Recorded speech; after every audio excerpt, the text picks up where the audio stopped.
Hello, welcome to our presentation on project management. Project Solutions is contracted by the South Dakota Department of Transportation to provide DBE support services to certified firms. We're committed to providing training and guidance that will help firms grow and build their business management potential. To accomplish this, we're developing live and recorded sessions on relevant topics to assist in your business potential. All of our services are provided free of cost to certified firms.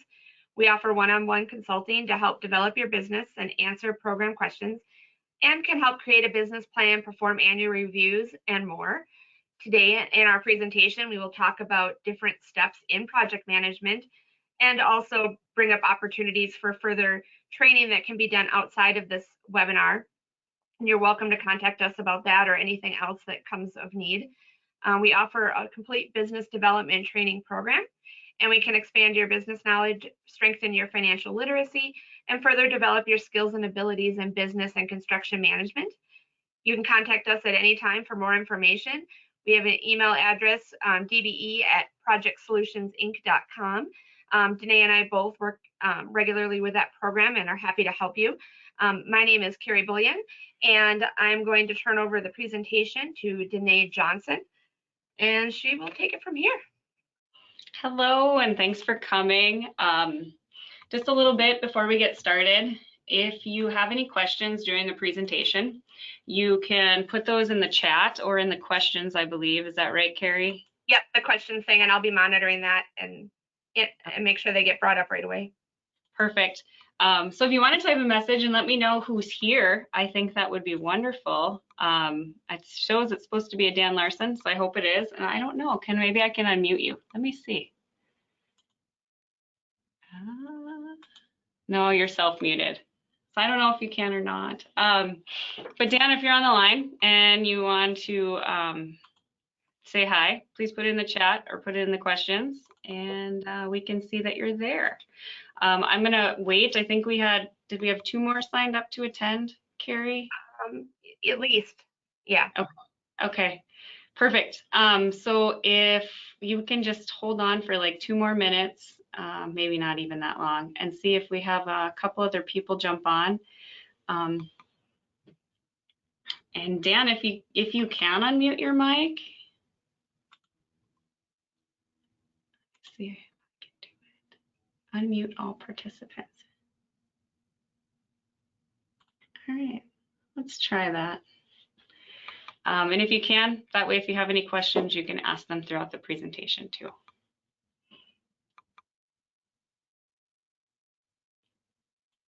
I am here.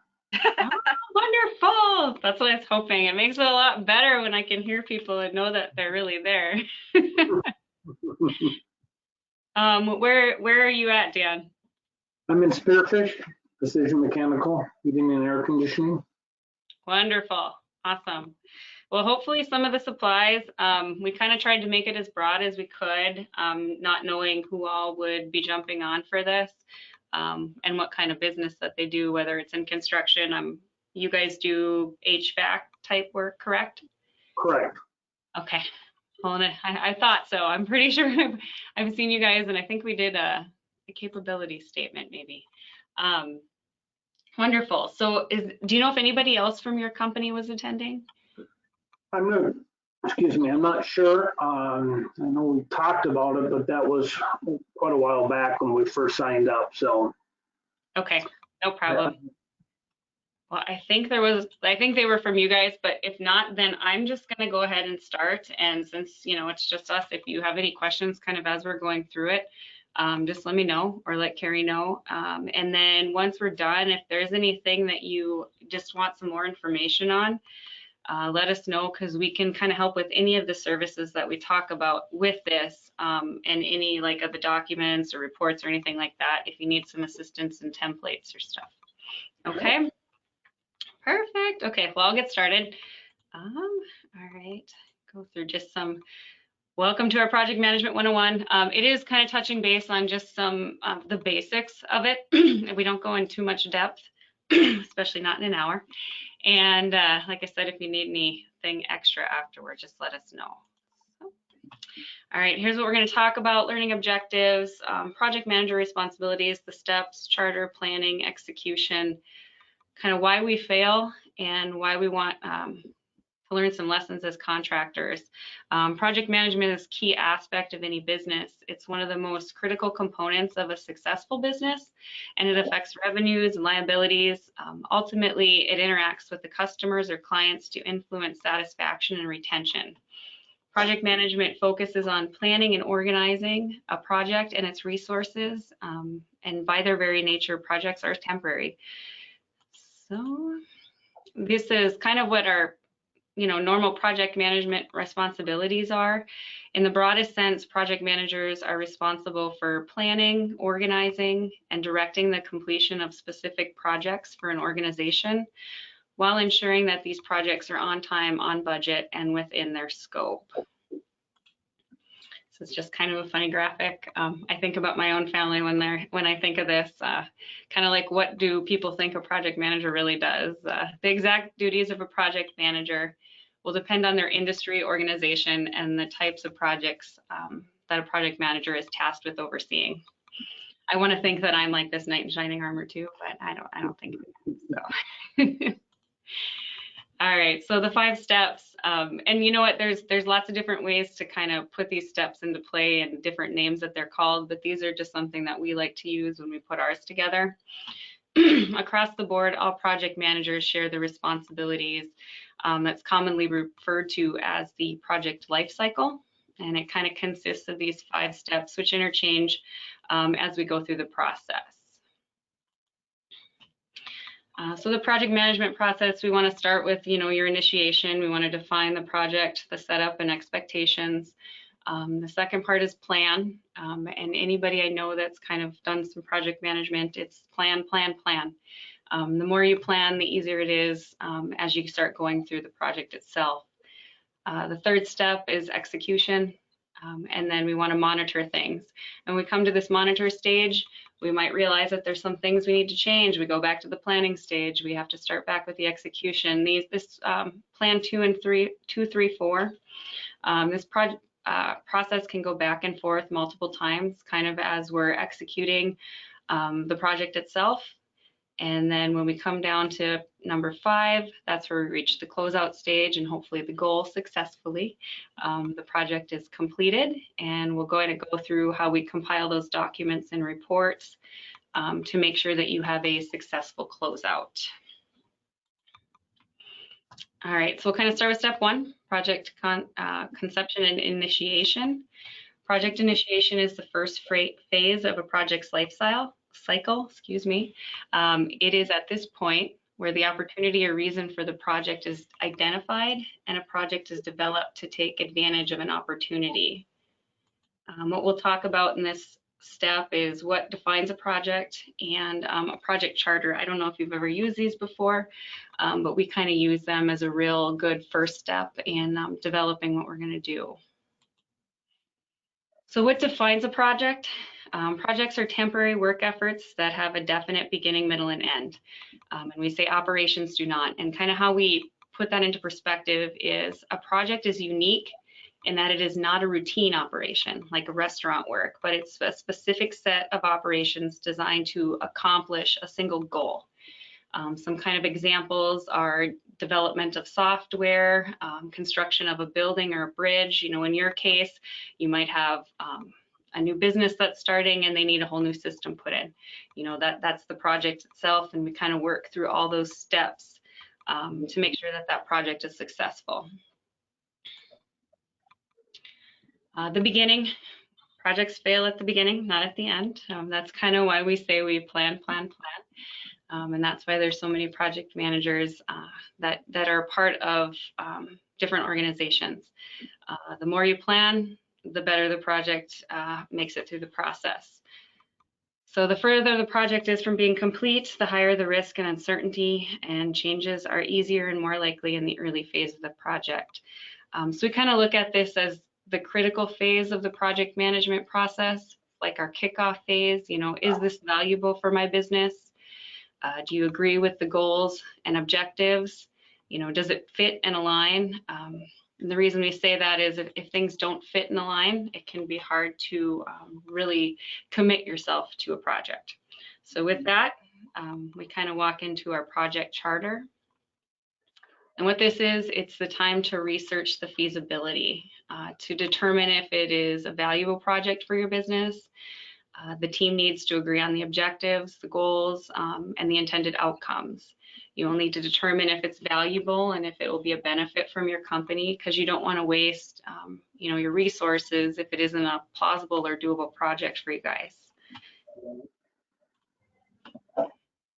So when we develop a project charter, we do have a handout that goes with this. I don't know if you downloaded the handouts or not, but it's kind of an example, so you can take it, manipulate it, make it work for what it is that your business does. But I think I can pull this possibly up here even, so I can at least make it bigger.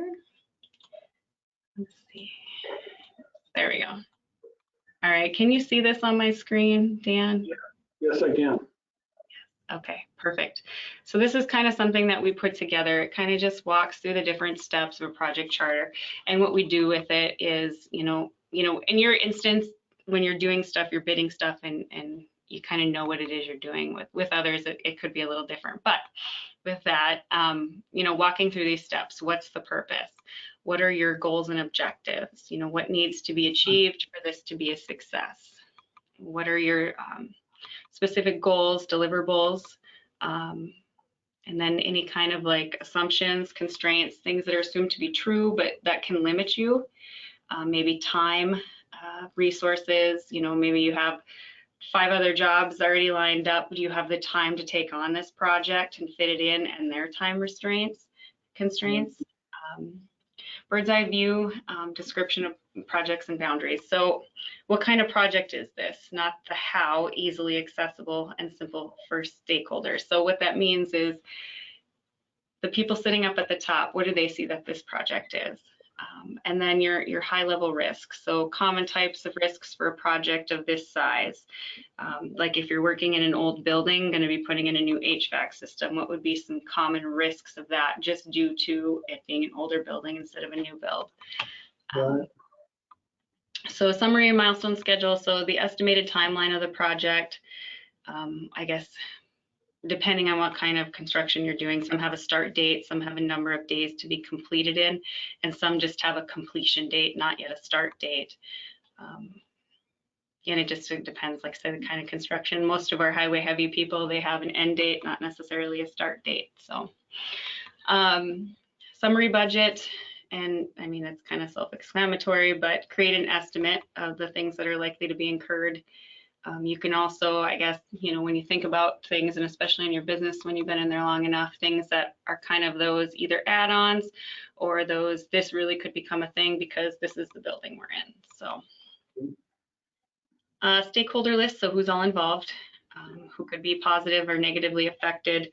In certain instances, it can be even the public can be a stakeholder in things because something would affect them with the build or a new road or something like that, and you need to take that into consideration.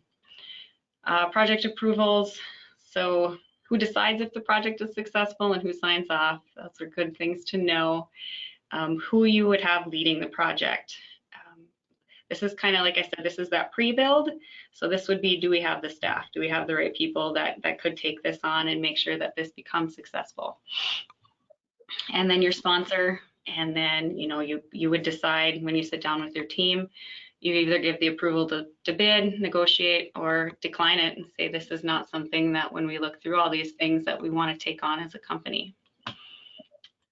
So, like I said, that's an attachment. So you can take that and manipulate it to whatever you would need to do to fit for your business. Okay, so, all right, it looks like it's showing right. Okay. So step 2, I hit all that, yep. Project definition and planning. So that, again, this is that plan. So you decided that you are gonna bid it. And so this is kind of where we move into how will we make this work since we're gonna bid this. Invite all your, key personnel, all your stakeholders. And in this process, you would want to develop a plan. It could be like I said, it could develop your project management plan, and then you want to determine what your scope would be. Create a schedule, nothing, nailed down, but does it fit? Estimate your cost, determine your personnel needs, develop a communication plan, and then identify your risks.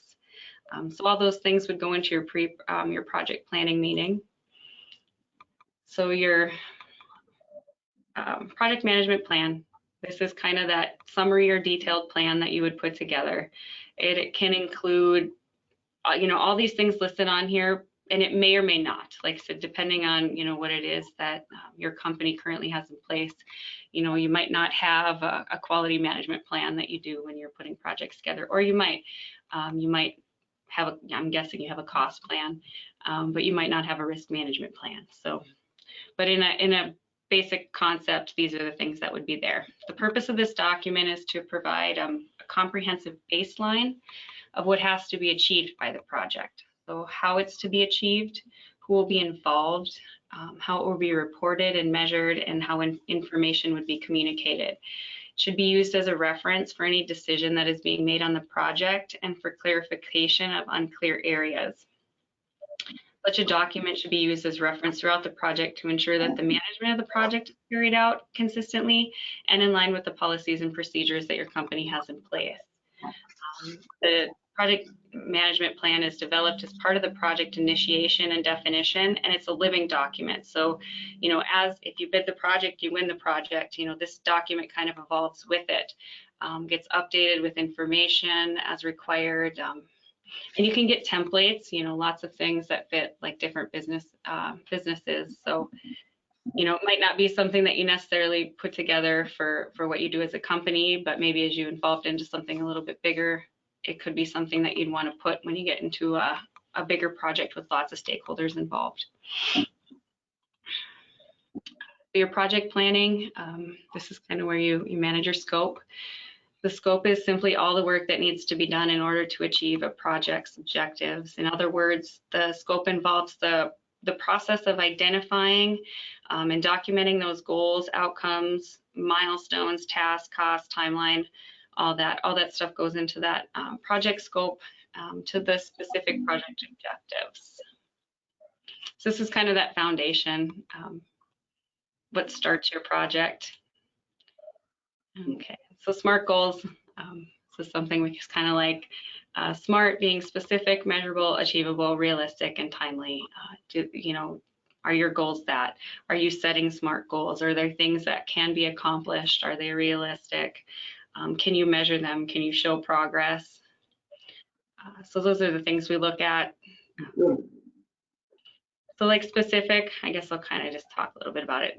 Specific being setting clear and concise goals. Measurable, what metrics are you going to use to determine if you meet the goal? This makes a goal more tangible, provides a way to measure your progress. Attainable, can your project's goals and objectives be achieved? Given the resources that you have on hand, if you don't currently possess the right people, you don't possess the right skill set, maybe, what do you need to get there? Are they achievable? Realistic, make sure everybody has good buy-in and don't set impossible goals. It's hard not only on your team, but on your business, and then brings kind of that higher rate of failure. And timely, make sure that you have a concrete timeline which you can hit your goals. Anybody can set goals, we all do, right? But if it lacks realistic timing, chances are you're not going to succeed. But I guess you want to make sure that they're timely, but then don't put too much time in there, and then you never get them accomplished. Project planning. A schedule is a timetable that organizes project tasks and activities. I can read through all that. We'll send you this, you can read through all that. But really the schedule is there, and actually this is probably something your company does use. It's the fundamental for your planning and control and project management. All the work necessary to complete the deliverables, dates, expectations. Sometimes it includes the cost outlined in the budget. And it's essential. You know, we all do it. And assist with tracking and reporting. This is one we have as a sample. I believe this is with like Microsoft Project. And it kind of just lays out, you know, in this case, oh, there isn't anything in here for HVAC, but well, there's electrical and those kind of things. But you could put one together, you know, this is the date it's supposed to start. Here's when we want to have this done. Here's when we want to have this done. And I don't know if you guys use any subs, but including those subs kind of in that project schedule. Yes. Yep, to make sure that they know, you know, when they're needed or when they're anticipated to be needed, and then making sure that they get any of those updated schedules as well as your whole project team. What kind of, do you guys use a scheduling software? Yeah, we end up, a lot of times we have to submit to a general that they put it into a time frame like this. And then we're adjusting it. So a lot of times we're not creating it because we're working under a general. And so we have to, you know, give them our information of our time frames and what we're planning, what we need, and that they enter it into this. So. Gotcha. And so do you get these from your generals with updates? Yes, exactly. Perfect. Perfect. Well, so when you get big enough, you start doing some of this stuff on your own. It's just usually we're, you know, I mean, when there's a new construction or even a remodel, there's usually always a general involved and we're a sub underneath them. Once in a while, you know, we get pulled in, but if it's going to, you know, that we put a system in, but almost, I mean, it depends upon if it's commercially or residentially. In residential, then it's just a little bit different. We don't put a time frame together, but we give them a lot of certain time and when we're coming in. And they don't usually aren't that organized to put a schedule like this together. Usually, there are some that are exception to that. But. Carrie's laughing. She's going through a new. It's all in their mouth. They know it. It's just a matter of letting other people know it. Yeah, totally understand.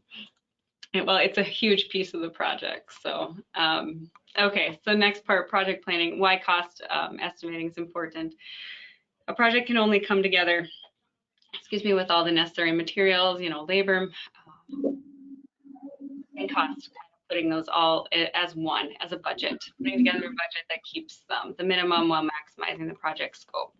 So when we talk about direct and indirect costs, and I don't know how much, you know, you're involved in that, but, you know, your direct costs are your costs associated with a single area, such as the department or the project itself, where those indirect costs would be kind of that organizational cost as a whole. So utilities and quality control, and I'm sure that that's kind of all figured into your estimates as your overhead. Exactly. That's our overhead, and we do track all our direct costs. We have task codes or cost codes that are, you know, different jobs have a different code, so we can track how much hours we're using, how much material we're using. Are we on budget? Are we over budget? So we track those things. Perfect. Which are great things to have when we come to our closeout documents too. So good or bad, absolutely. Right. They're always good, but not always. So we just kind of say, you know, like keeping these cost estimates, because once the project is in motion, that cost estimate is used to manage all the affiliated costs in order to, you know, hopefully keep your project on budget. And this is just one that we've kind of put in as an example, and I'm sure you guys have something very similar, you know, kind of to bringing out your, you know, in this case, we use it as hours, but you can use it as hours and days or whatever, plus your materials and markup and everything that goes with that. Yeah. Next part of project planning is kind of having your staffing plan, making sure that you roles and responsibilities of your team members are, for one, clear. And that you have the right people on staff. And if you don't have the right people on staff, you know, are you going to train people to get them on staff? And I know staffing, we kind of work with lots of different organizations, and people are such a huge asset right now because there isn't enough people to hire, or people are having, you know, such a funny thing that we're in right now, where it's a product of our pandemic. I don't know if that's the right way to say it, but with any construction project, people are short-staffed. And so making sure that you have the right resources in place to do the work that you're bidding, and making sure that they have the right skill sets, I guess, to get there. And we kind of put this in here, recognition and reward system. You know, we can hire people, and then how do you retain those people? And we do have some things on human resources and employee stuff. And I don't know if you've done any of those trainings, but we really are trying to push that, you know, trying to retain people and keep people, and not just a warm body, but somebody that you can grow in your company. So That is a challenge, that's for sure. I was just talking to a general contractor this morning about, he said, how long have these guys been with you? And I said, I think they're 5 and 6 years or something. They said, man, it's hard to keep people these days. I said, you know, most definitely.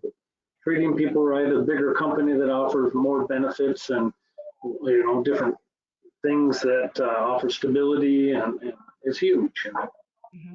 Yep. That, and it's 100% across the board. And I mean, me and Carrie are working with this all the time, I feel like. So yeah, it's, if you can get somebody a nice day, that's like a huge feat anymore.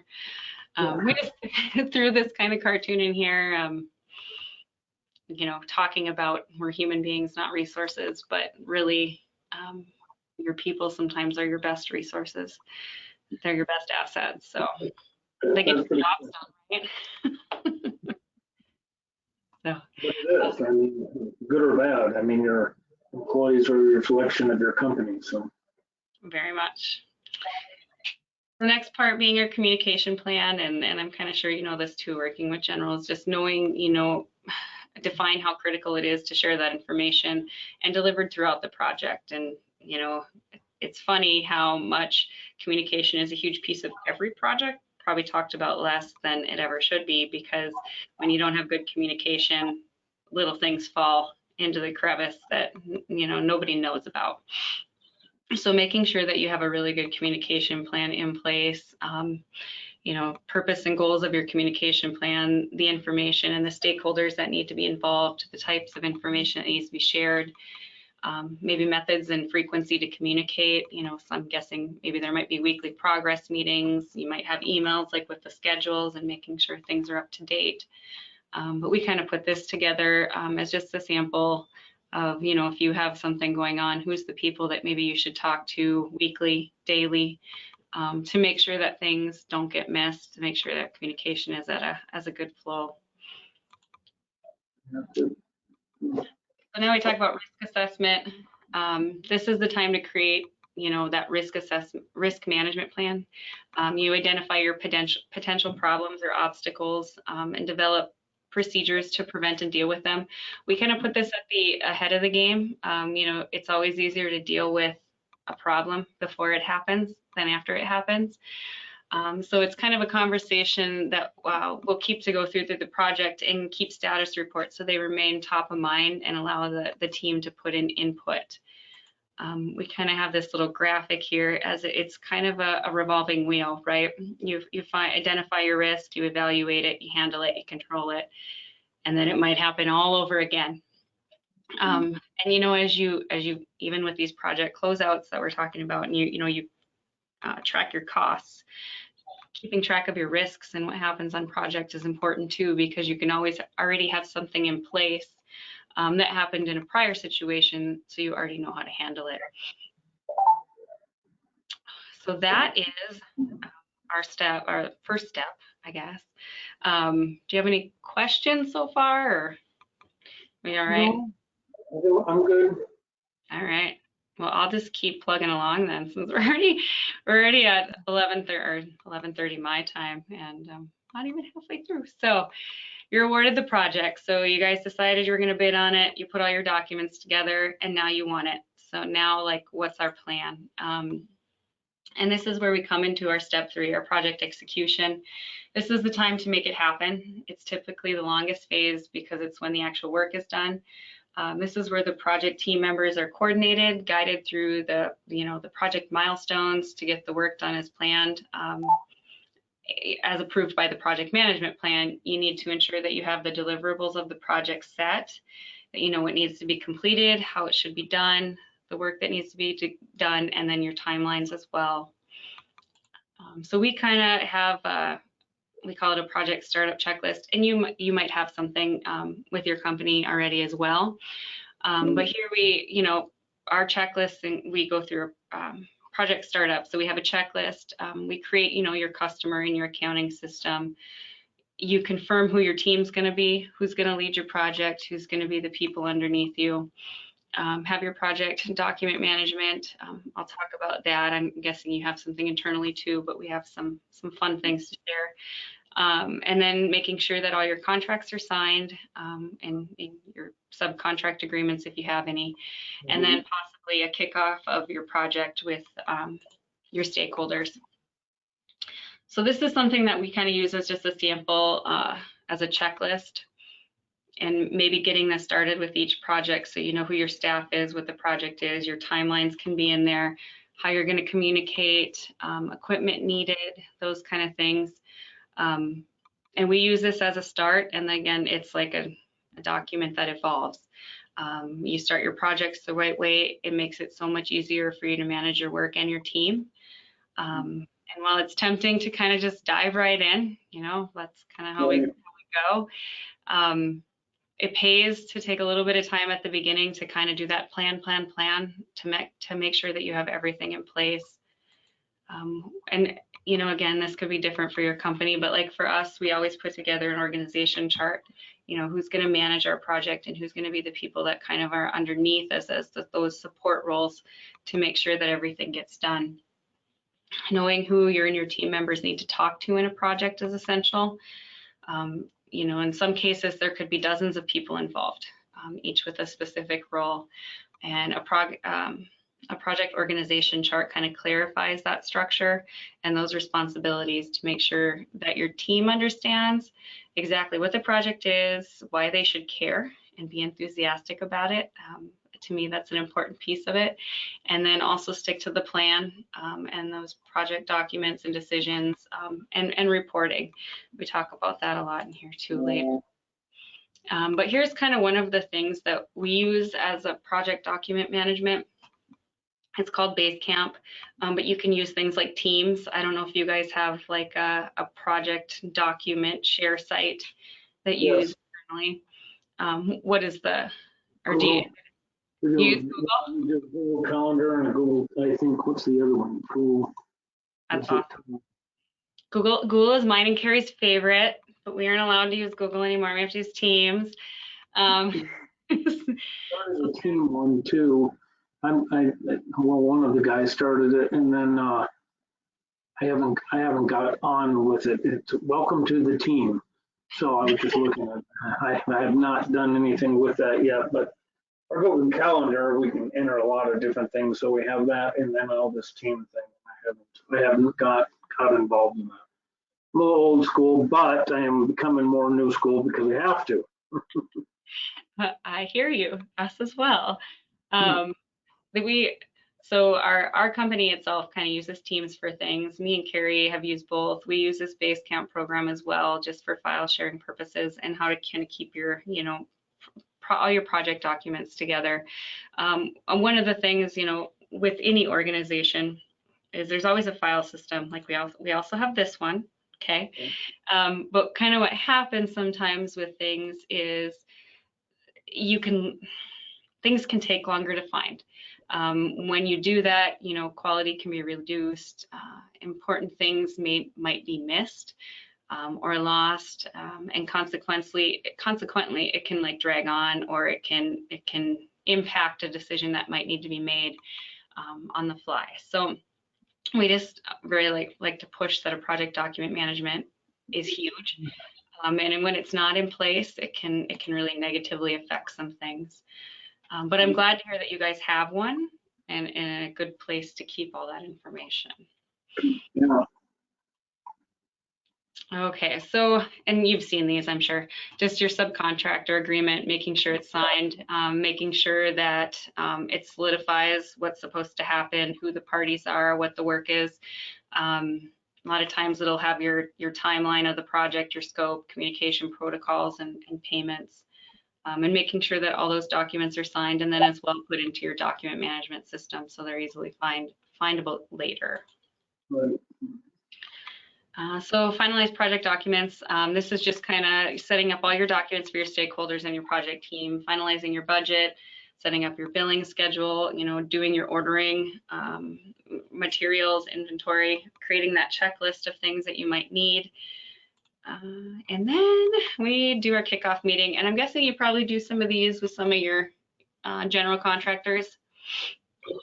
Yep, we do them, depending upon the project. Yes, we have a starting of a project that we get all the trades together and discuss the progression of that and the plan going forward. And then we also have, I'll have a meeting with my foreman or the people that are in charge that are in the field, and I go through the project and break things down, and that's a time that, to give them the handoff document of what is this project, what's entailed, what's expected, and go over the scope of work and all those details.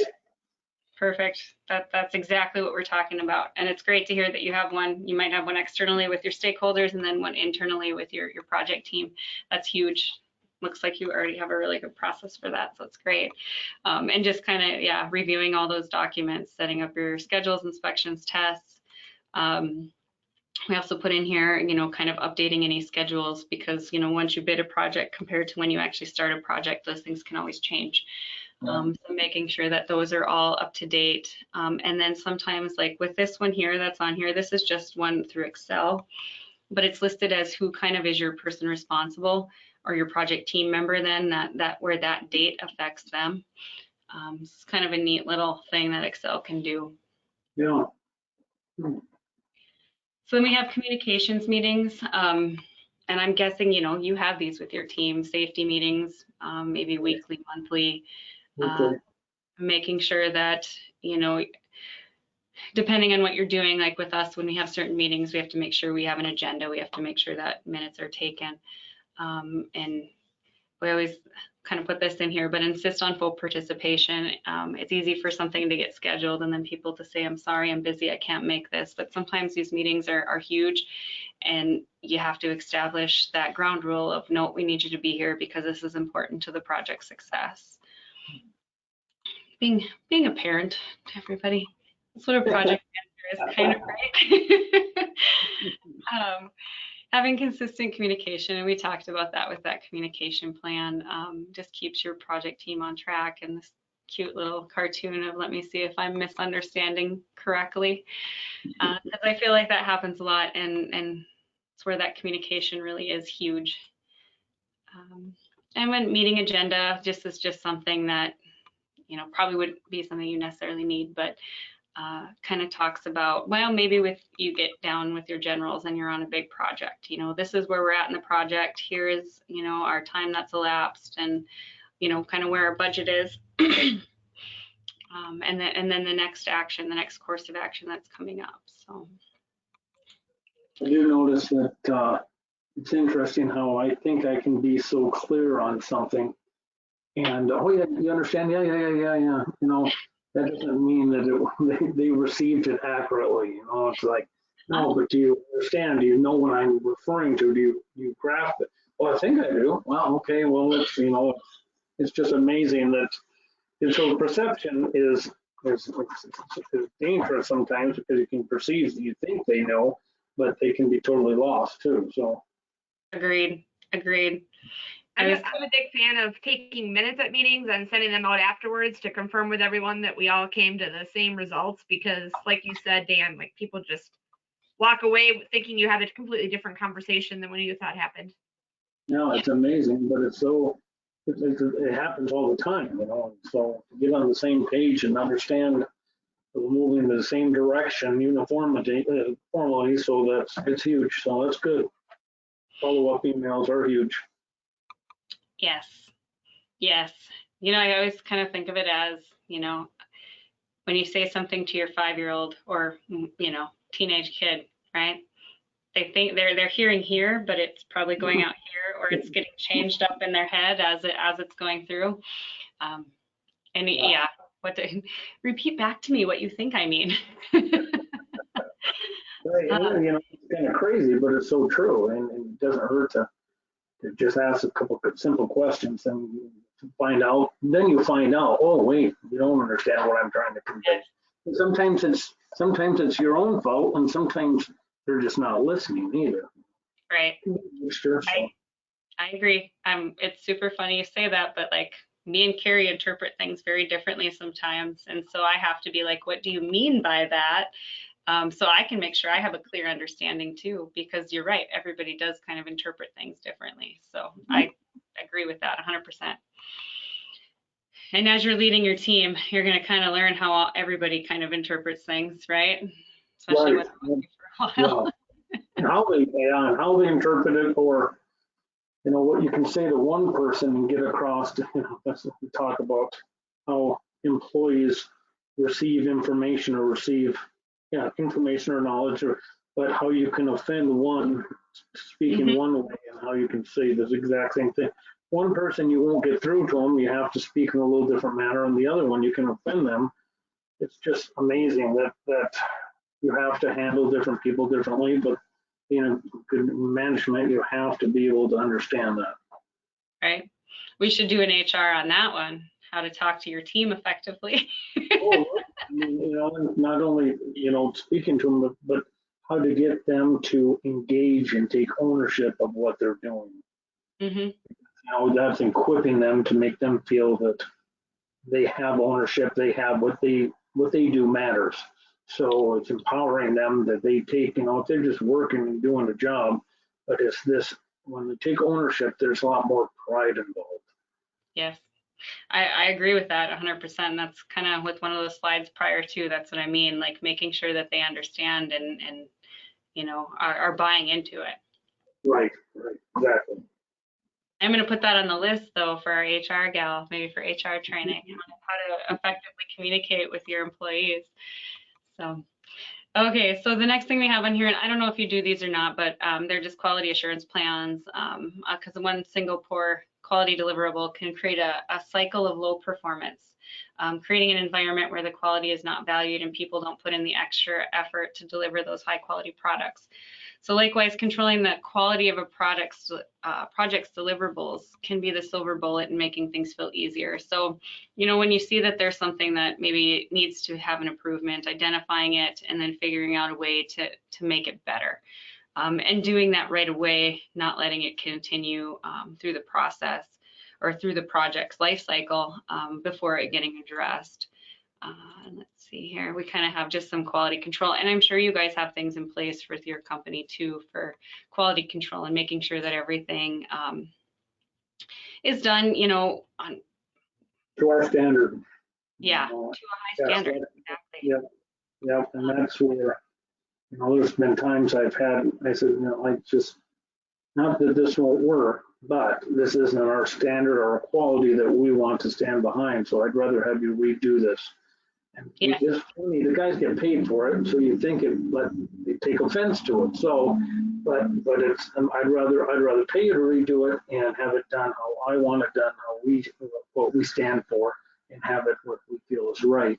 And communicating that, I think, like you say, quickly, rather than be slow to react, then bad habits where they think they can get away with it. 100%. One of the things very much in what I was going to say is that the process begins at the very start. Making sure that those standards are put in place and that, once they're recognized and they have to be met. So you're right on track with that.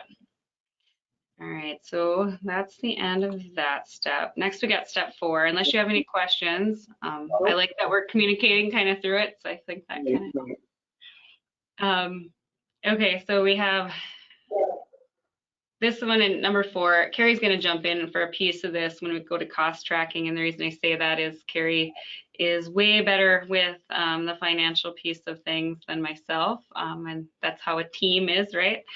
So when it comes to that piece, she's going to jump in. But here's some of the things we're going to talk about, just goals and objectives and your deliverables and effort. All right, so kind of rule of thumb that we have is don't bring me your problems, bring me your solutions. And We're project solutions, so we kind of throw that in there.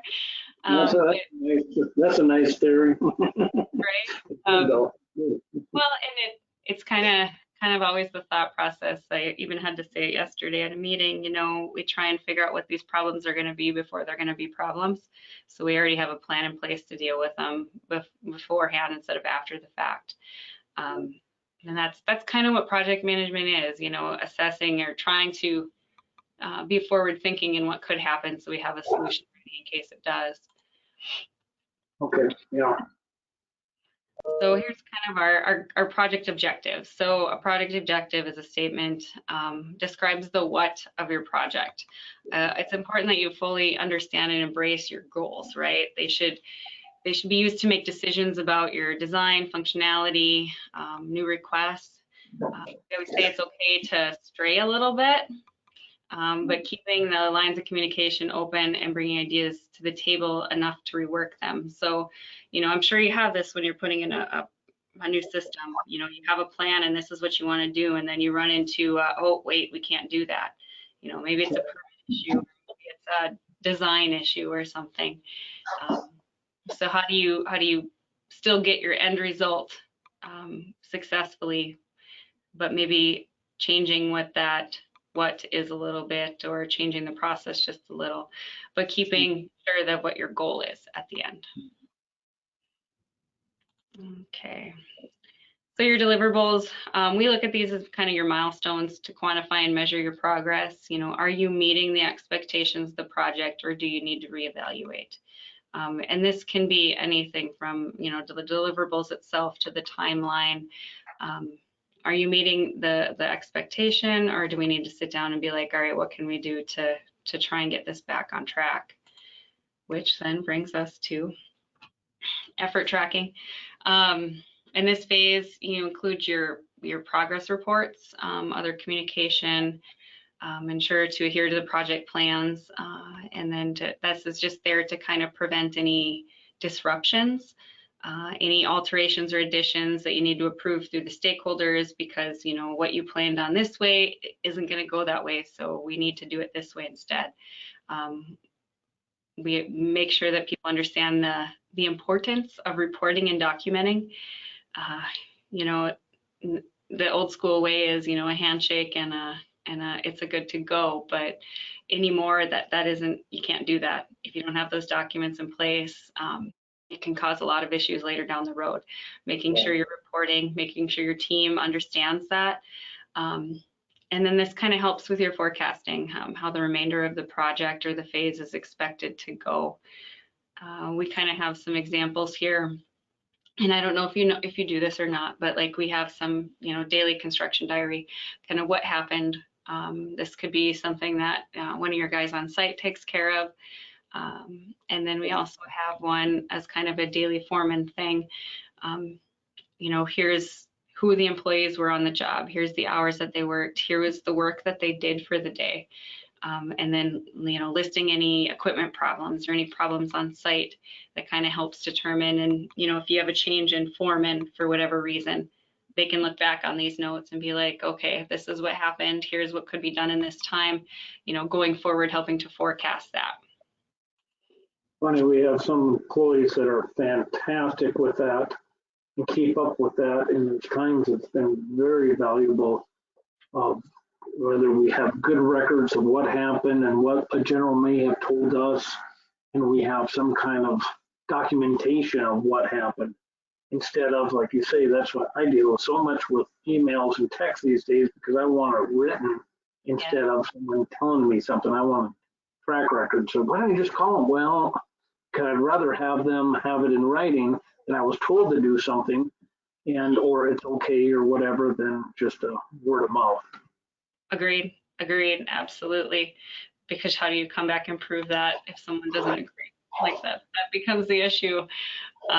You know, and even with your employees, you know, you'd want to make sure that they want to, you know, if there's anything that happens, that reporting, that documentation, something on the job, you know, same thing if it would be a safety report, you know, something happened, you'd want to make sure that's documented. So just making sure we just say document.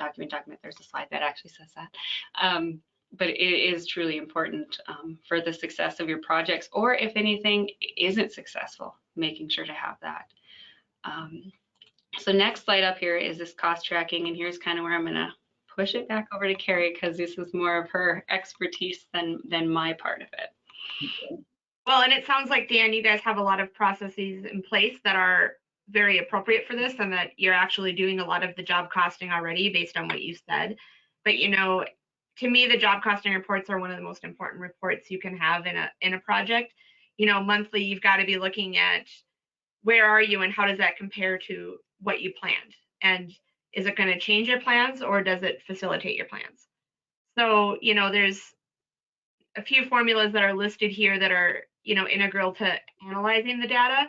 And it's nice to look at them monthly so that you can see how things are changing, and or if they aren't changing, and if that's good or bad. You know, and I basically say that job costing is a class in itself. And if that's something that anyone, you or someone in your team wants to talk about more, we can set up a time. You know, we can look at how you match your costs against your revenues, how you look at overhead, how you relate your production costs to actuals versus estimated, looking at taking those numbers and determining based on budget how much of the project is complete, and then looking at deliverables and relating them to see how complete things actually are. You know, P&Ls can be great. You can pull them up and you can see a lot of information, but most people require that you also take that out and you look at it in an Excel format and look at your work in progress, and looking at how does that compare to your financial statements and how should those statements be adjusted. We have attached as one of the handouts is this great template that was created. And it really walks through the steps. And again, I'm happy to sit down with anyone, talk to them, talk about how you can use this information to apply to any project or workflow that you're working on. But it does a great job of looking at how did you contract the work? What did you budget? Making sure you budget for profit and expenses, looking at how that's billed, how much of it's been incurred, making sure that everything that was incurred is actually tracked and put into this. You can get really good data that talks about how much is left to complete, what is it going to cost you, does it fall into plan, or is it outside of the plan, and how you use that.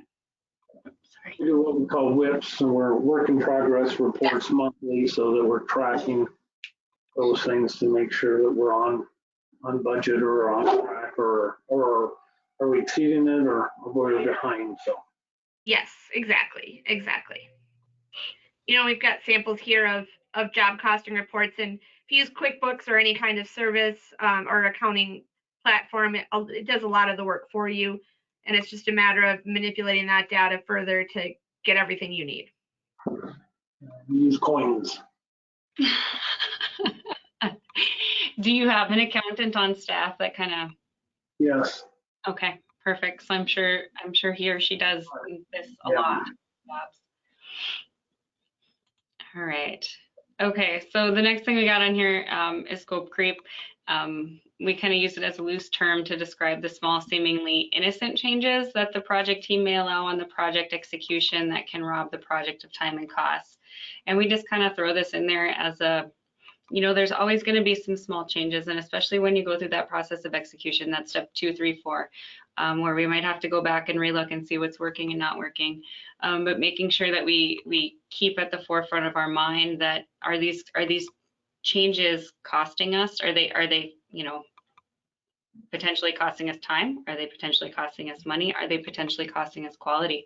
And making sure that we keep that at the forefront for the success of the project, not only for the success, but also, you know, for your company itself too, and making sure that you're not losing any profit on that either. My favorite documentation slide. Like this is definitely me and us, really. We work a lot of federal contracts, and so that documentation is huge. Like you can have a person that is just their job to do documentation, but it's necessary a lot of the time. And it, like, you know, we said, it something doesn't go right, that's when it's the most necessary. Right. And we kind of have this in here, just a little cartoon of what we see sometimes project management, you know, kind of what your client wants, what they think they want. Now I should put that, I should change that, what the client thinks they want. My favorite part though is the zero cost, because that's always like so true. And I mean, this is kind of how, you know, the ebb and flow of it. And it is that. And then here's this part about the project was documented and there's nothing there. That's scary, because that can really come back to cause some huge issues, either, you know, financially as a company, or with quality of something, or, you know, like you said, changes in that. So, okay, so before we get to project closeout, and I'll try and be quick, do you have any questions? Not at this time. Okay. All right, I will get through these last few slides. I promise to try and keep it in an hour. So we have a project closeout where we do something externally and internally, and you know, you might do the same thing, I'm guessing. But we kind of talk about having final reports, and this would be, you know, your external stuff, making sure that you have your final inspection list, and that everything's getting met in that. We have a sample in here, but it's kind of used more towards like heavy highway construction.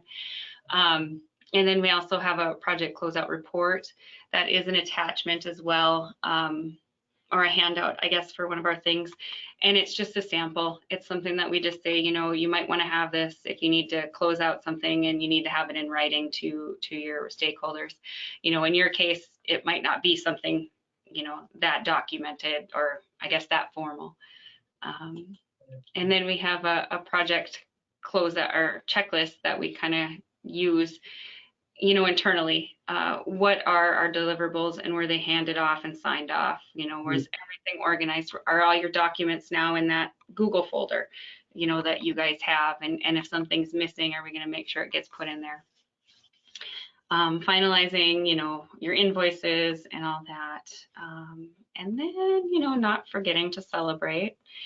But then internally too, with your team, trying to go through those lessons learned. You know, what you were talking about with your job costing stuff, documenting for future projects, you know, reviewing some of those documents and saying, okay, you know, maybe we lost some money here, but why did we lose some money here? And what can we do next time to make sure that doesn't happen? And then use this, you know, information when you go to bid projects later. You know, at times right now, there's so many things that are changing. You know, Carrie, like I said, she's building a house. Well, when the cost of lumber was so much different, you know, maybe when you first had a talk with your constructor or your builder to where it is now, and maybe figuring out a way to try and track that better. Maybe not in this economy, but maybe. And then having that cost to complete report, that final, okay, here's where we're at. You know, were we under budget? Were we over budget? And, you know, kind of learning from that. And then at the end of the day, remembering to celebrate with your team. You know, we kind of talk about how we forget this because we're already on to the next thing. We don't even take the time to be like, yep, we did a good job. And this is what we put in here is our top 10 reasons projects fail. And you know what, honestly, it's a lot of the things that we talked about through this, such things as communication, you know, or making sure your team doesn't have buy-in. Reporting is so huge. So those are kind of all and you seem to know them. You seem to kind of know what you're doing there. So that celebrate is excellent, because it is true that you hop from one project on to the next. And sometimes I know they did an excellent job, but you know, I try to convey it to them, but especially at the end of a completed project, I just took them to another one. It's like, I need to focus a little more heavily on time to celebrate the good job they do. That's right. You know, and it's kind of funny because we're always looking at what's next. Maybe then Right. you know, that's like life in general. Before we be like, yep, we did something really good, we're like, all right, what should we be doing now?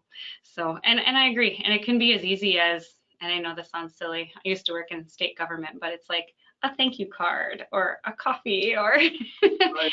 taking like a beer, you know. Yeah, a form of an attaboy, you know, is just huge. Some people receive that much better than others. You know, I like positive affirmation, so it's huge to me. Just a good job, well done, good job.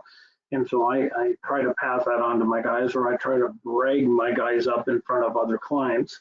And I can tell, some people really like it. Other people just, I know it never hurts, no matter what, if you're complimenting your guys in front of other people. So. Agreed, absolutely. And that's awesome you do that. It's awesome that you're even acknowledging that. So I think you're on the right track. Well, that's another good way to help retain your employees, is appreciating them and showing your appreciation. That's for sure.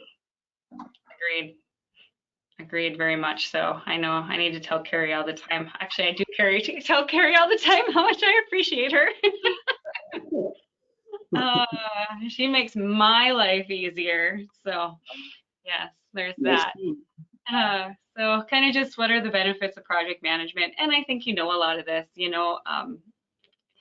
I always say plan, because it just helps things run more smooth at the end. But you can map out your project from the onset, and then you can, kind of see where all your resources need to go, avoiding delays, pre-planning what could happen, and, anticipating those problems before they get there, keeping your records clear, making sure that everybody knows reporting, and you said it too, when you said the quality, setting those standards right away, making your new team members know that this progress report is something that's, important. We need to do this every day at the end of the job, so we know what needs to be done tomorrow. What if you're not on the job tomorrow? How is that guy supposed to know where to pick up on? So importance there. And then it kind of allows your team to focus on the work that matters, enables your employees to see that their work contributes to the team's strategic plan, strategic goals. And I think talking, I think you got a good wrap on, what you're doing and what you should be doing. So I don't know. I hope this was a little bit of a benefit, because I feel like. Well, we do. I know what we do, but sometimes it's confirmation that we're doing certain things to reiterate, and sometimes it's good to hear it again. That there might be one, will we do it, but do we do it every time? Is it consistent? And those are things that are good to hear as well. And I've been in this for almost 25 years, so it's something that if I, every little time you hear it, or you pick up a little bit of something from it, it just makes you better. So. Right, I agree 100%. Well, that was it. That was kind of our end of it. I was really hoping for an hour, and I think I did. We waited a few minutes to start. What's that? We waited a few minutes to start.